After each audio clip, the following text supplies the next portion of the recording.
నేను ఎందుకు చెప్తున్నానంటే, ఆయన సంఘం బయటే ఉన్నాడు, సంఘం లోపల పనిచేయట్లేదు, సంఘ కార్యక్రమంలో లేడు, ఆయన సంఘం లోపల ఉండి దేని వాక్యం వింటలేదు. కానీ he has done a great thing, a great impact సంఘస్థుల్లో నిలిచినందుకు పాస్టర్ గారు చాలాగా ఆయన ఉద్రేకపడ్డారంట. నిజమే కదా, ఆయన బయట ఉండి ఒక ఆర్డినరీ మ్యాన్ అండి, ఒక ముసలివాడు బయట ఉండి మరి ఆ సంఘంలో ఉన్న వారిని అలా ఇన్ఫ్లుయెన్స్ చేయగలిగితే, సంఘంలో మనము పాల్గొంటూ అనేక సంవత్సరాల దేవుని సన్నిధికి వస్తున్నాం, మనము ఏ విధంగా ఇతరుల్ని ఇన్ఫ్లుయెన్స్ చేయగలుగుతున్నాం? మన ప్రవర్తన ద్వారా, మన భక్తి ద్వారా, మన యొక్క నడిపింపు ద్వారా ఇన్ఫ్లుయెన్స్ చేయగలుగుతున్నాం.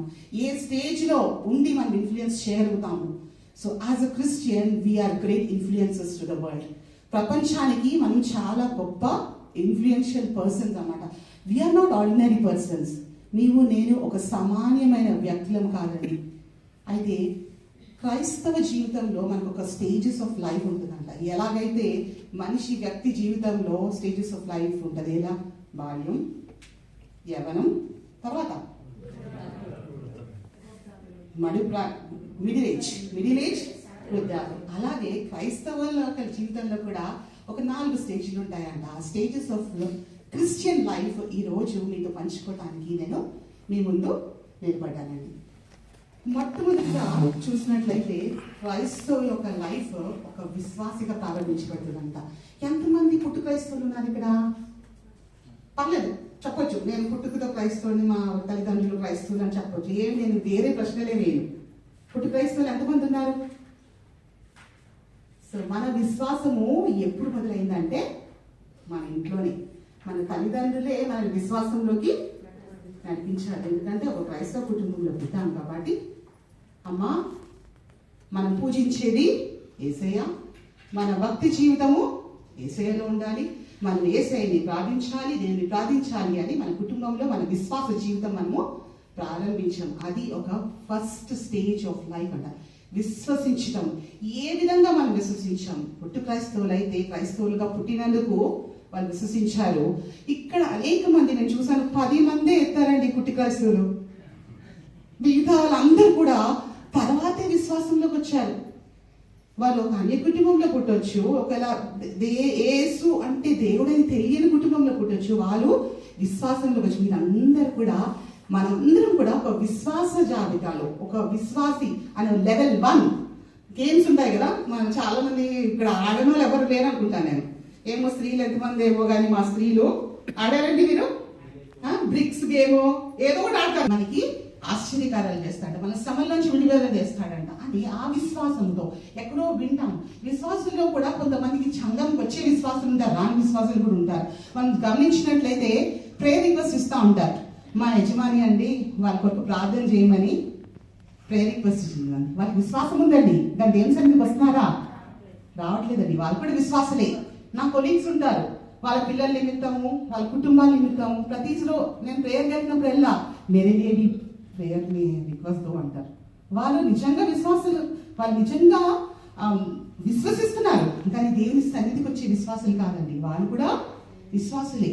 సో విశ్వాసం అనేది క్రైస్తవ జీవితంలో మొదటి మెట్టు అని మనం అనుకుంటే, అది లెవెల్ 1 అని మనం ఆలోచిస్తే, ఇంకా దేవుని సన్నిధిలో బైబిల్లో మనం చూసినట్లయితే అనేక మంది గొప్ప గొప్ప విశ్వాసులు మనకి కనిపిస్తున్నామట.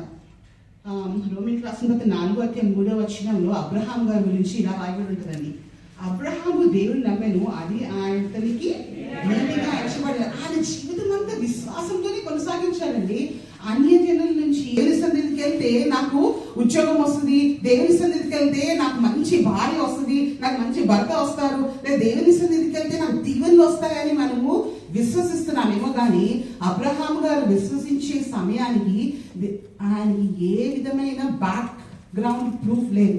అటువంటి సమయంలో దేవుని పిలిచిన వెళ్ళి ఆయన విశ్వసించాడు. ఆయన చూడని దాన్ని విశ్వసించినట్లు అనేకసార్లు మన ప్రసంగంలో మనం వింటూ వచ్చాం. నేను ఇంకా దాన్ని డీటెయిల్గా చెప్పదలుచుకోలేదు. కానీ అబ్రహాం గారి విశ్వాసం అంటే మనందరికీ తెలిసిందే కదండి. తెలియని ఎవరు ఉన్నారండి?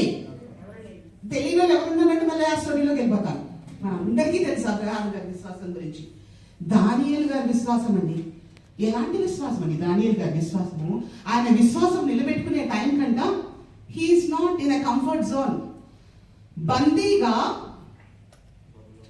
ఆయన పట్టబడ్డాడు. బందీగా పట్టబడి సింహం బోన్లో వేసినప్పుడు ఆయన ఒక కంఫర్ట్ జోన్లో ఉన్నాడా? ఆయన మంచి సంఘంలో కూర్చుని ఉన్నాడా? ఆయన నలుగురు ఆయన చుట్టూ అందరూ దేవుని ఆరాధించే వాళ్ళు ఉన్నారా? వాక్యం వినేవాళ్ళు ఉన్నారా? లేదండి. కానీ అటువంటి ప్రతికూల పరిస్థితులు ఆయన విశ్వాసాన్ని కాపాడుకుని, ఎస్ నా దేవుడు నాతో ఉన్నాడు. షడ్రక్ మెషక్ అబేద్నెగోలు ప్రతికూల పరిస్థితుల్లో వాళ్ళు దేవుణ్ణి విశ్వసించారు. దేవుడు నన్ను రక్షించినా రక్షించకపోయినా అది మనకు అసాధ్యమైనది. అటువంటి పరిస్థితుల్లో వారి ముగ్గురు కూడా దేవుని విశ్వసించినట్టు, అటువంటి విశ్వాసం చూపినట్టు మనము చూడొచ్చు. రూతు కూడా విశ్వసించిందండి. తన గత జీవితాన్ని విడిచిపెట్టేసింది. తన గత జీవితాన్ని విడిచిపెట్టి అత్తగారితో తన కొత్త జీవితాన్ని ప్రారంభించింది. అటువంటి విశ్వాసం, ఇంకా నాకు వద్దు ఆ పాత లైఫ్ వద్దు, నీ దేవుడే నా దేవుడు, నీ ప్రజలే నా ప్రజలు. So she left her old life. తను మళ్ళీ తిరిగి వెనక్కి తిరగాలని, తను వెళ్ళాలనుకుంటే తను వెళ్ళిపోవచ్చు. చాయిస్ ఇచ్చిన అత్తమ్మ, నువ్వు వెళ్ళిపో, నీ ప్రజలతో ఉండు, నువ్వు ఇంకొక ఆయనని పెళ్లి చేసుకుని నీ జీవితం మంచిగా కొనసాగించంటే she did not turn back. ఎందుకంటే తన రుచి చూచిందండి దేవుని ప్రేమని. తన గత జీవితాన్ని విడిచిపెట్టి నూతన జీవితాన్ని అత్తగారితోనే ఉండాలని రూతు నిశ్చయించుకుని తన జీవితంలో ముందు కొనసాగడానికి తను నిర్ణయించుకుంది. అటువంటి విశ్వాసం అండి. అదేవిధంగా అంధుడైన భక్తమే విశ్వాసం ఎలాంటిదంటే, yes he will heal me, Jesus will heal me. దేవుని సన్నిధికి వచ్చిన మనలో మనం ఎలాంటి విశ్వాసం ఉందంటే, నన్ను ఇప్పుడు స్వస్థపరుస్తాడు దేవుడు, నన్ను ఈ పరిస్థితి నుంచి బయటకు తీసుకొస్తాడు అనండి దృఢమైన విశ్వాసం ఆయన ఉందంట. ఇవన్నీ వివిధ రకాలైన విశ్వాసాలు మన సంఘంలో ఉంటాం. విశ్వాసం వరకే మన లెవెల్, నేను చెప్పాను కదా లెవెల్స్ నేర్చుకుంటాం. లెవెల్ 1 విశ్వాసమే. లెవెల్ 1 ఏంటి? విశ్వాసమే. అందరూ విశ్వాసమే, ప్రతి ఒక్కరు విశ్వాసే. కానీ మన శ్రమ వచ్చినప్పుడు నిలబడుతున్నామా? కష్టం వచ్చినప్పుడు నిలబడుతున్నామా? వ్యాధి వచ్చినప్పుడు నిలబడుతున్నామా? తృణీకరించబడినప్పుడు నిలబడుతున్నామా? అది అండి నెక్స్ట్ లెవెల్. అది విశ్వసించిన వాళ్ళు ఏం చేస్తారు తెలుసా? నెక్స్ట్ లెవెల్కి వెళ్తారంట. వాళ్ళు ఫాలోవర్స్ గా మారిపోతారంట. ఎవరైతే విశ్వసిస్తారో వాళ్ళు ఫాలోవర్స్ అవుతారంట. శుక్రవారం ప్రార్థన జరుగుతుందా? యూత్ మీటింగా? నేను యూత్ మీటింగ్ లో ఉంటాను. లేదా స్త్రీల మీటింగా? లేదా నేను అక్కడికి వెళ్తాను. ఆన్లైన్ ప్రేయర్ జరుగుతుందా? ఓకే నేను వింటాను. టీవీలో వాక్యం ఉంది, అక్కడ వింటాను. వాళ్ళ ఆసక్తి, వాళ్ళు ఎంతో ఆసక్తి కలిగి వాళ్ళు ఫాలోవర్స్ గా మారిపోతారంట. ఎవరండి? విశ్వాసులందరూ ఎవరిలా మారుతారు చెప్పాలి నాకు? ఫాలోవర్స్. మొదట మన జీవితం ఏంటి?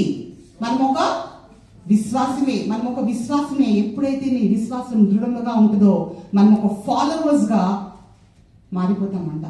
So are you a follower? నువ్వు దేవుని వెంబడించేవాడుగా ఉంటున్నావా? ఒక విశ్వాసగా ప్రారంభించిన నీ జీవితము దేవుని వెంబడించే లెవెల్కి మనకు వచ్చిందా? మనం ఏమనుకున్నాము, లెవెల్ పెరిగే కొలది మనకి ఏమవుతుంది? డిఫికల్టీస్ పెరుగుతాయి, మనకి కష్టాలు పెరుగుతాయి. ఆ యొక్క లెవెల్ పెరిగే కొలది ఏమవుతుందంటే మనకి ఎలాంటి కష్టాలు పెరుగుతాయి. దేని సన్నిధికి ఎలాంటి కష్టం? డ్యూటీ అండి, అలసిపోయారండి, పొద్దునంతా కాలు కష్టపడ్డారండి, సాయంకాలం ఇంక ఓపిక లేదండి, బాబాయ్ ఏంటండి బాబు, ఆదివారం ప్రార్థన, శుక్రవారం ప్రార్థన, గురువారం ప్రార్థన, ఇన్ని ప్రార్థనలకు వెళ్ళాలంటే కష్టమేనండి. ఆయన చెప్పారు కదండి వెళ్దాం,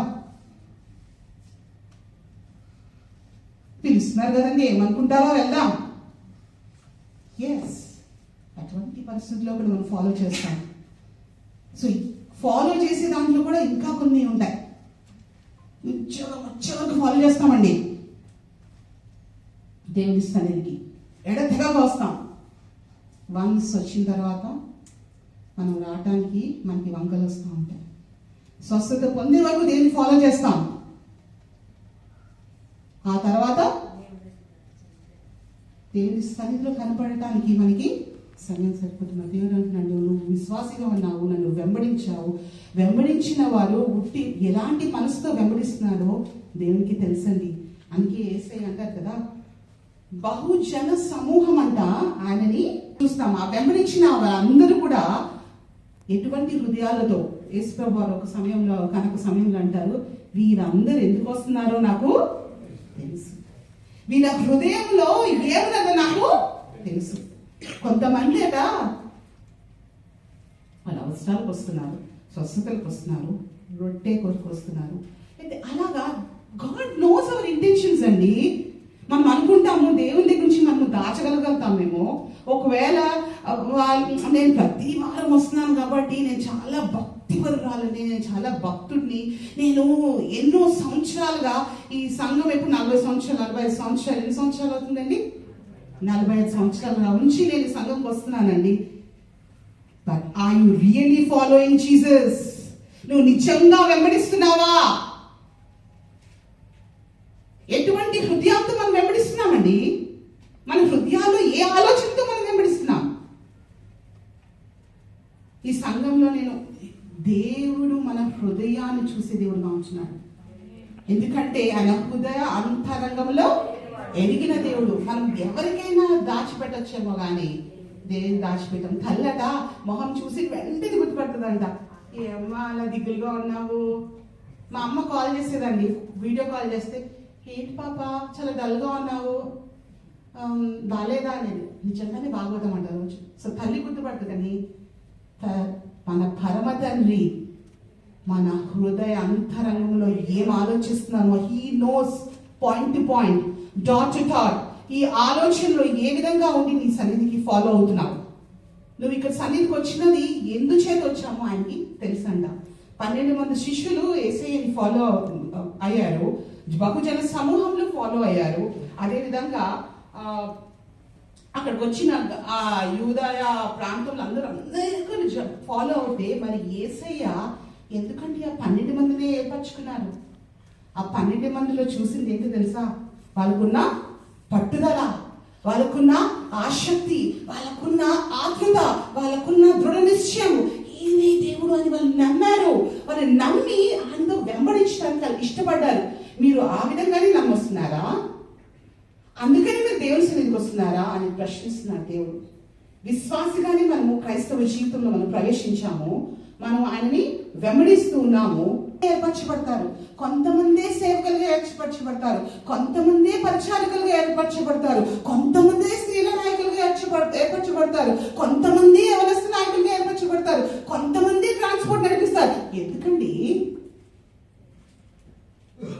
ఏమైనా వాస్తవం ఉందనుకుంటున్నారా? No, God knows our intentions. దేవుడికి మన యొక్క హృదయాంతరం తెలుసు కనుక ఎవరిని ఎప్పుడు ఎక్కడ ఎలా వాడుకోవాలి ఆయనకి తెలుసు కనుక ఆయన వారిని ఏర్పరచుకుంటారు. ఏర్పాటు అనేది దేవుని చిత్తం, ఏర్పాటు అనేది దేవుని. You may be coming today, కానీ నేను ఏర్పరచుకుంటాడేమో నీ హృదయాన్ని బట్టి. ఈ రోజు నువ్వు ఈ సన్నిధికి వచ్చావేమో, దేవుడు నిన్ను ఏర్పరచుకుంటాడు. ఇక్కడ కూర్చున్న ప్రతి ఒక్కరు కూడా నీలో ఆసక్తి ఉందా? నువ్వు ఏర్పరచబడిన వాడు, నిన్ను ఏర్పరచుకుంటాడు దేవుడు. మనకు ఆల్రెడీ మనం విశ్వాసులము, ఆయనని వెంబడించే వారుగా ఉన్నాము. మనల్ని ఏర్పరచుకోవడానికి ఆయన సిద్ధంగా ఉన్నాడు. ఎప్పుడు ఏర్పరచుకుంటాడంటే మనము ఆయనకి భక్తి జీవితం మనలో కనిపించాలంట. అదేవిధంగా మనలో ఆయన ఏం చూస్తాడంటే, మనం ఏర్పరచుకోవాలంటే వినయ మనసు చూస్తాడంట. మనలో వినయమైన మనసు ఉన్నదా అని అంటే నన్ను వెంబడింపు.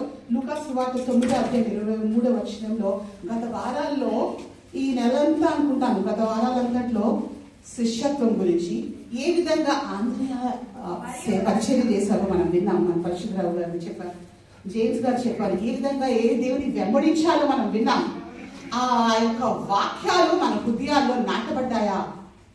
వాళ్ళు ఏ విధంగా ఇన్ఫ్లుయెన్స్ చేశారో ఆ ఇన్ఫ్లుయెన్స్ మన హృదయాల్లో ఉంటాం. అలా శిష్యులుగా వెంబడించే వాళ్ళుగా మనం ఉండటానికి మన హృదయాన్ని మనం సిద్ధపరచుకుంటున్నామా? ఒకవేళ దేవుని యొక్క వాక్యం అండి మన హృదయాల్లో పని చేయకపోతే మనం దేవుని సన్నిధి ఎన్ని వందల సార్లు వచ్చినా మన నిత్య జీవులో మనము ప్రవేశించలేము. ఎన్ని వందల సార్లు మనం దేవుని సన్నిధికి వచ్చి వాక్యం విన్నా, ఎన్ని సంవత్సరాలు గడిచినా మనం దేవుని సన్నిధిలో, దేవుని సముఖంలో మన పేరు మనది రాయబడదు. లూకా సువార్త 9:27 ఉంటుంది కదా, మరియు అందరితో ఇట్లా నువ్వు ఎవడైనా నన్ను వెంబడింపబోయినా తను తాను ఉపేక్షించుకొని ప్రతిదినము తన సిలువను ఎత్తుకొని నన్ను వెంబడింపవలేదు. సో ఫాలోవర్స్ గా ఉంటున్నాం, వెంబడించాలని కోరుకుంటున్నా. మీరందరూ మీలో ఎవరైనా దేవుని వెంబడించాలని కోరుకుంటే మనం తగ్గించుకోవాలంట. మనం ఏ పరిస్థితి, మన యొక్క స్టేటస్ కాదండి, మన ఉద్యోగం కాదు, మన జ్ఞానం అంతకన్నా కాదు. దేవుడు ఏ జ్ఞానం లేని వాడిని, బీదలని దీనుని దేవుని ఏర్పరచుకున్నాడు.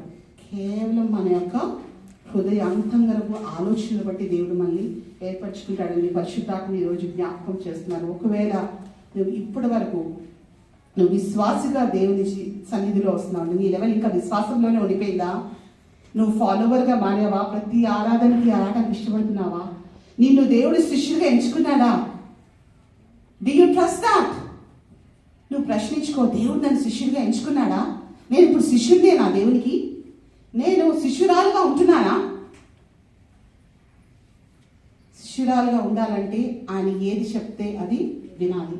శిష్యుడిగా ఉండాలంటే ఆయన చెప్పిన మాటల్లా మనము పాటించాలి. వెళ్ళమన్న చోటికి వెళ్ళాలి, లోబడాలి. దానికి ఇంకా నో మోర్ బ్యాక్ ఆన్సర్స్. దేవా నాకు తెలుసు దేవా, నేను ఈ సంఘంలో 35 సంవత్సరాలుగా 45 సంవత్సరాలుగా ఉన్నాను, నాకు తెలుసు అంటే కుదరదు. దేవుడు ఈ పరిశుద్ధాత్ముడు మనకి ఏది నడిపిస్తే దానికి స్థిరము వంచి మనము చేయాల్సిందే. అటువంటి తగ్గింపు, అటువంటి లోబడడం మన నుంచి కోరుకుంటున్నది. మన ఇష్టం కాదు, మన సొంత ఆలోచనలు కాదు, కానీ దేవుని చిత్తం లోబడాలంట.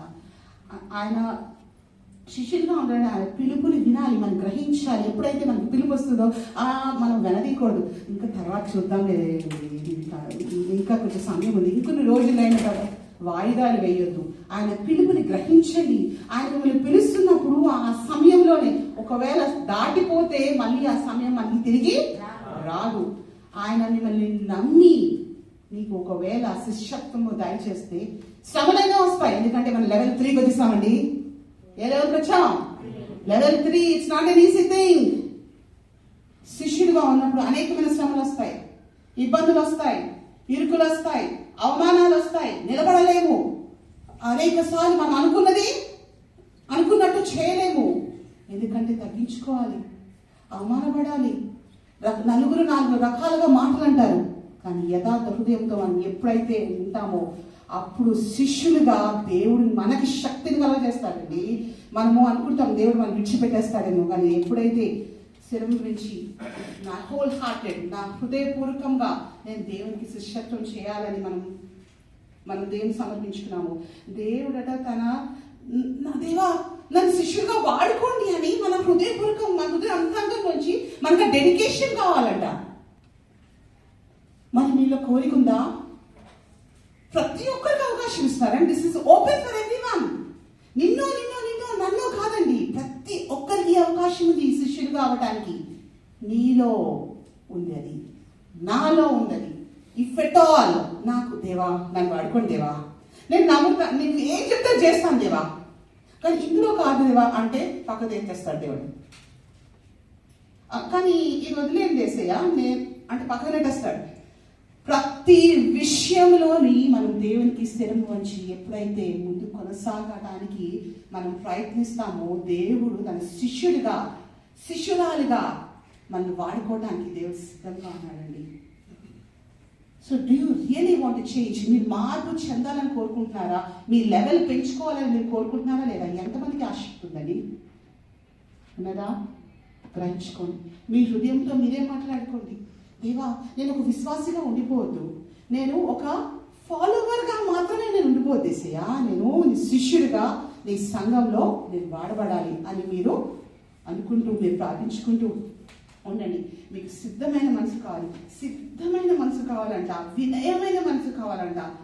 అనుదినము ఆయన సిలువనెత్తుకున్నాడు. ఆ సిలువనెత్త అంటే శ్రమలు, ఇబ్బందులు, ఇరుకులు, సో మెనీ ఛాలెంజెస్. వివిధ రకాలైన మనస్తత్వమైన మనుషులు కనిపిస్తూ ఉంటారు.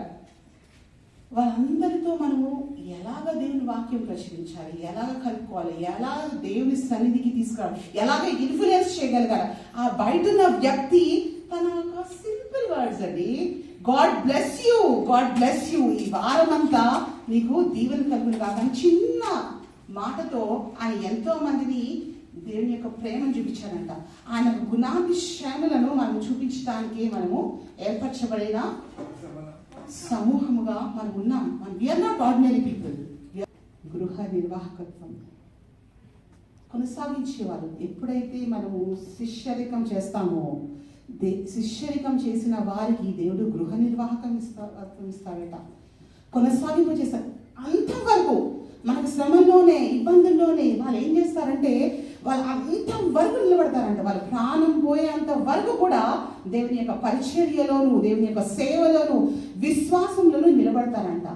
దేవుడు మిమ్మల్ని గృహ నిర్వాహకులుగా చూడాలని ఇష్టపడుతున్నాడు, కానీ ఒక విశ్వాసిగానో, ఒక ఫాలోవర్ గానో, ఒక శిష్యుడుగానో చూడటానికి కాదండి. మేమందరినీ కూడా దేవుని రాజ్యంలో ఆయన మనందరికీ కూడా ఒక స్థలము సిద్ధపరిచి వెళ్ళి ఒక్కొక్కరికి ఒక్కొక్క ఇల్లు ఇస్తారంట, భవనాలు ఇస్తారంట. అందులో మిమ్మల్ని గృహ నిర్వాహకులుగా నిలబెట్టడానికి దేవుడు ఇష్టపడుతున్నాడు. అప్పుడు మనం ఏం చేయాలంటే అంతవరకు యేసేపు గారిని జ్ఞాపకం చేసుకోవడం నాకు చాలా ఇష్టం అండి. యేసేపు గారు ఒక టీనేజ్లో ఆయన అమ్మబడ్డాడు. పొతీఫర్ ఇంటిలో ఎంత విశ్వాసాన్ని కనపరిచారు. ఒక టీనేజ్లో అమ్మబడిన ఒక యంగ్ టీనేజ్ బాయ్, ఆయనకు వచ్చిన అవకాశం ఏంటి? Jackpot. యజమాని భార్యనే ఛాన్స్ ఇస్తుంది, చలో విల్ హ్యావ్ నైస్ టైం, మనము చక్కటి సమయం గడుపుతాము. ఆయన ఇల్లంతటికీ ఆయనకు అధికారం ఉంది. ఆయన అంటాడు కదా, ఈ ఇల్లంతటికీ దేవుడు నాకు అధికారం కలుగ చేశాడు, కానీ నేను తప్ప. నా దేవుడు నన్ను చూస్తున్నాడు, మన అన్నిటికీ మనకి అధికారం ఉంటుంది. కానీ సాతాను పెట్టే చిక్కులు, పాపంలో చిన్నవి ఉంటాయి, అవి చాలా అట్రాక్టివ్గా ఉంటాయి. ఇందులో మనం చేసేయాలనిపిస్తుంది అన్నమాట. వాట్ ఈస్ దే, ఏముందిలే ఇది చేస్తే తప్పేముంది అనిపిస్తుంది మనకి. అటువంటి చిక్కులు పెట్టిన సమయంలో మనం దేవుని జ్ఞాపకం చేసుకోవాలండి. దేవుడు నన్ను చూస్తున్నాడు, జ్ఞాపకం చేసుకోవడానికి. యేసేపు గారు తన యొక్క జీవితంలో తను ఎలాగా నిలబడ్డాడో మనం చూస్తున్నాం. చెరసాలలో వేసినా ఆయన ఏం భయపడలేడు. ఆయన ఐగుప్తు దేశంలో ఆయన జ్ఞానంతో ఏం చేశాడండి? కరువు సమయంలో ఆ యొక్క దేశాన్ని కాపాడాడు. బికాస్ గృహ నిర్వాహకత్వం అంతం వరకు చేశాడు. That is how we have to be. మన యొక్క విశ్వాసంలో మనము నో టర్నింగ్ బ్యాక్, వెనక్కి తిరిగి చూడకూడదు. పౌలు గారు also the excellent example of every Christian life. పౌలు గారిని జ్ఞాపకం చేసుకోకుండా మన క్రైస్తవత్వం అసలు ముందుకెళ్ళదేమో అనుకుంటాను నేను. ఆయనకి he is a very proud man అండి. ఎందుకంటే నాకు ధర్మశాస్త్రము, వాక్యము ఇదంతా చాలా బాగా తెలుసు. అండ్ ఆయనకి ఉన్న స్పిరిట్ ఏంటంటే నా అంత భక్తిపరుడు ఎవరు లేడు. అలాంటి వ్యక్తిని యేసయ్య దర్శించిన తర్వాత కుమారుడిగా జన్మించినావు అని గ్రహించాడు. ఆయన దమస్కు మార్గంలో ఆయన దర్శనం కలిగిన తర్వాత ఆయన కన్నులు విప్పబడ్డాయండి. ఆయన అంతకు ముందు ఆయనకున్న జ్ఞానం ఏమి తక్కువది కాదు, ఆయనకున్న తెలివేమి తక్కువది కాదు. Is not an ordinary man. But ఎప్పుడైతే యేసయ్య నన్ను దర్శించారో ఆయన కలిగిన పొరలు విప్పబడిన తర్వాత ఆయన చేసిన పరిచర్య ఇట్స్ నాట్ ఎన్ ఆర్డినరీ పరిచర్య. ఈ రోజున కూడా మనం అందరము ఈ యొక్క బైబిల్లో చదువుతాం. అంటే నూతన గ్రంథం ఫస్ట్ చదవమంటారు. న్యూ టెస్టిమెంట్లో ఆయన రాసిన పుస్తకాలు, ఆయన రాసిన పత్రికలే మనల్ని ఆత్మీయంగా బలపరుస్తూ ఉంటాయి, సంఘాన్ని బలపరుస్తూ ఉంటాయి.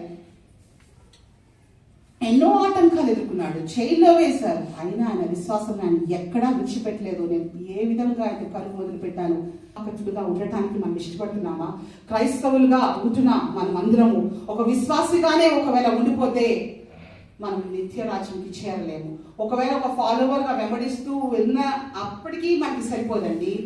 మనము శిష్యుడిగా ఉన్నా సరిపోదు, కానీ గృహ నిర్వాహకుడిగా అంతం వరకు, మన ప్రాణం పోయేంత వరకు కూడా ఆయన సేవలో, ఆయన పరిచర్యలో ఒక విశ్వాసాన్ని కాపాడుకుంటూ మనం ఆయనని వెంబడిస్తూ ఆయన శిష్యులుగా మనం ఎప్పుడైతే నిలబడతామో ఆయన మనల్ని గృహ నిర్వాహకులుగా నిలబెట్టుకుని ఆయన నిత్య రాజ్యంలో ప్రవేశించడానికి ఇక్కడ యేసయ్య కూడా ఆయనకి ఇచ్చిన బాధ్యత, ఆయనకి ఇచ్చిన పనిని ఆయన సిలువలో సంపూర్తి చేసి ఆయన నేను శాంతినికి మీకు కనుక చేసి నేను వెళ్తున్నాను, మళ్ళీ ఆయన తిరిగి వస్తాడు. Again he is going to come back. ఆ దినమున మనం ఆయనకి లెక్కపై చెప్పవలసిన వాళ్ళం. దేవా, నేను విశ్వాసంగానే వచ్చానేసయ్యా, నేను విశ్వసించానేసయ్యా, నువ్వు గొప్ప దేవుడు అని అంటే ఆయన అప్పుడుతో సరిపోదమ్మా, నువ్వు నన్ను వెంబడించావా అని ప్రశ్నిస్తాడు. నువ్వు నాకు శిష్యులుగా ఉన్నావా అన్నాడు. దేవుడు ప్రశ్నిస్తాడు. నీ గృహ నిర్వాహకం, నీకు ఇచ్చిన బాధ్యత నువ్వు అంతవరకు, నీ ప్రాణం పోయే అంతవరకు కూడా నువ్వు నెరవేర్చావా అని యేసయ్య దేవుడు మనల్ని ప్రశ్నించబడ్డాడు. ఆ సమయంలో ఆ రోజు ఒకవేళ మనం దానికి జవాబు ఇవ్వలేదనుకో, మనకి నిత్య రాజ్యంలో ప్రవేశం ఉండదు. కనుక ఇక్కడ ఉన్న మనందరం కూడా మనస్సు కలవాలన్నాయి. మనం పరీక్షించుకుందాం. మనం ఏ స్థితిలో, వాట్ లెవెల్ వీఆర్, ఏ లెవెల్లో ఉన్నాం. మనము శిష్యుల లెవెల్లో ఉన్నామా, లేదా ఫాలోవర్గా ఉన్నామా? మనము వెంబడించే వారుగా ఉంటున్నామా, ఫాలోవర్గా ఉంటున్నామా, డిసైపుల్గా ఉంటున్నామా, గృహ నిర్వాహకులుగా, స్టీవర్డ్గా ఉంటున్నామా? మనము జ్ఞాపకం చేసుకున్నాం. మన మూల వాక్యం ఒకసారి చదువుకుందామండి. మూల వాక్యము అయితే పేతురు రాసిన మొదటి పత్రిక, అందరూ తెచ్చిపెట్టుకోండి. పేతురు రాసిన మొదటి పత్రిక 2వ అధ్యాయము 9వ వచనం. మనం అనేక సార్లు మనకి లిరిక్స్ అంకులు, జయకుమార్ అంకులు మనల్ని ఉద్రేకపరచాలంటే, మనల్ని ప్రోత్సహించాలంటే ఈ వాక్యం చేత అనేక సార్లు మనం బలపరిచారు. ఈ యొక్క వాగ్దానం పొందుకున్న వారమే మరి ఒకసారి మనం జ్ఞాపకం చేసుకుంటూ ఈ యొక్క స్థలం నుంచి మనం బయటికి వెళ్దాం. మనం ఎంటీ హార్ట్ కాదండి.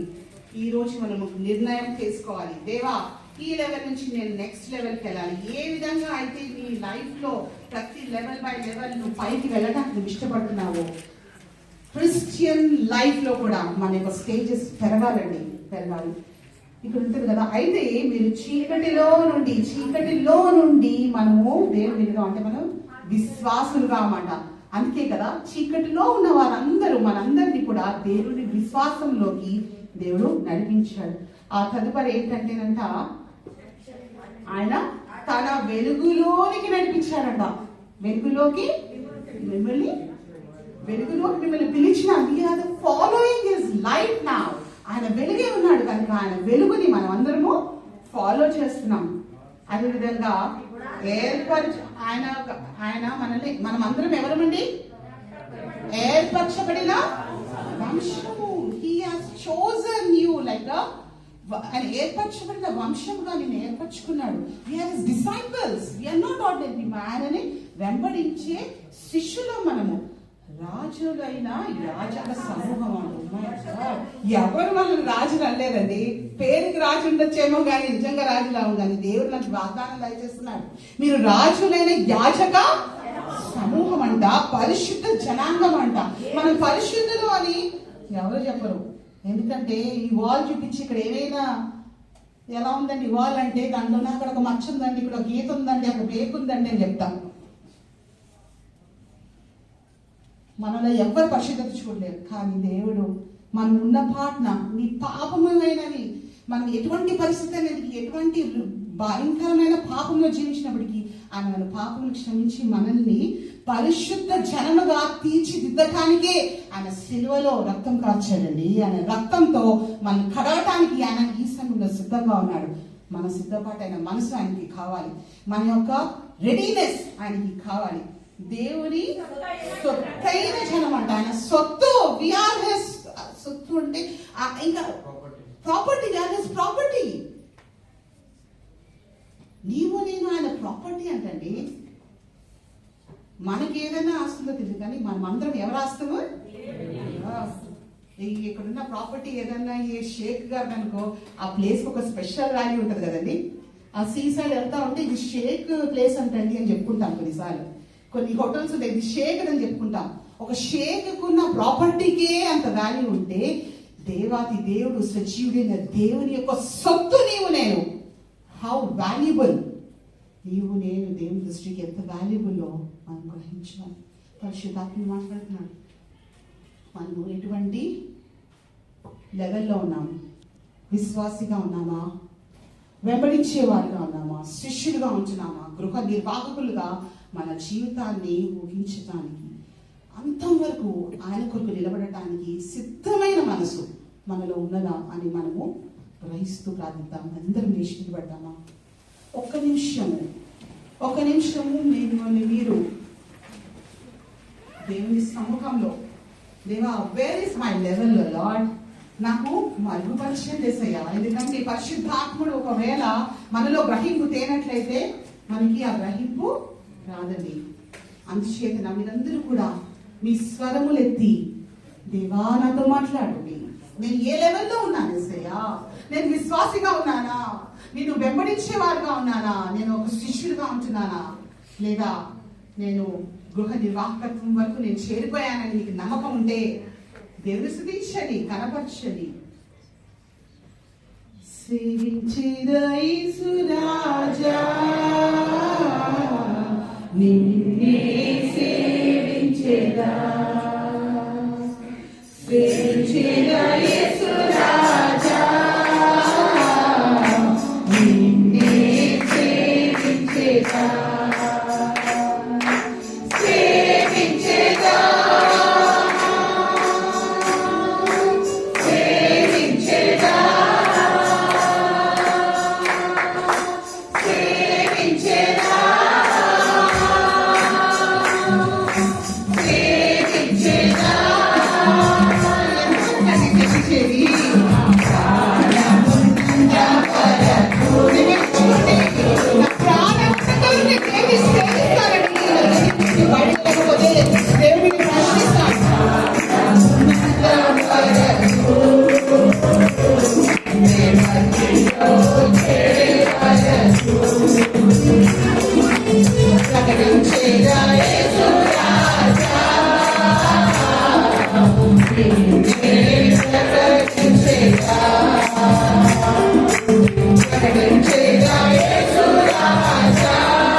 నిన్న నేను నిరంతరం ఏకరీతిగా ఉన్న నా సజీవుడైన దేవా, నీ పాద సన్నిధిలో కూడి ఉన్న ప్రతి ఒక్క బిడ్డని దర్శించిన విధానం బట్టి నీకు వందనాలు స్తుతిస్తున్నాను, చెల్లించుకుంటున్నాను ప్రభా.